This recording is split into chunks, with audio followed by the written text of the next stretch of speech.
Marso planetą iš lėto pradėjau lipdyti raketą, tačiau raketa po raketos dar dronai ir galiausiai nemačiau jų planetoj raudonoj raketos ir dronai galiausiai buvo paskirti pastatams ir žmonėms iš lėto naikinti ir taip pamažu konfliktai didėjo, ideologijos tiesas pateisint norėjo. Daug metų atgal karininku buvau, sakė vienas kolega mano, kad tarpukariu mes nuolat gyvenam, sakiau netiesa, juk 21 amžius jau ėjo, naujos technologijos viltį patogiai ir naujo ateitį dėjo.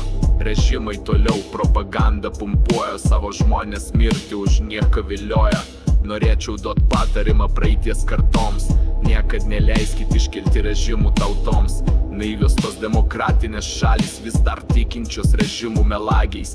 Smokat gal kai koks laivas atvarė, kaip Turkija kažkada tai padarė. Demokratija iki šiol nėra tobula, visiems karaliams sakykite ne. Sprendimai žmonių, o ne žilo ar plikio priimti, kad pasmerktų daugybę likimų.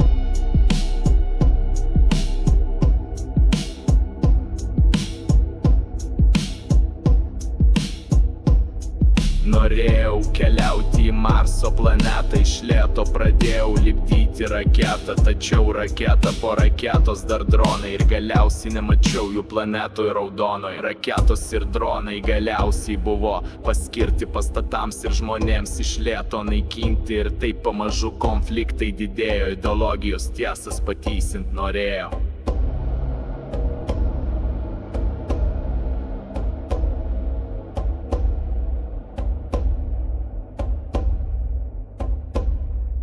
Pasaulis pusiau dabar padalintas ir vieni ir kiti turi ginklus galingus.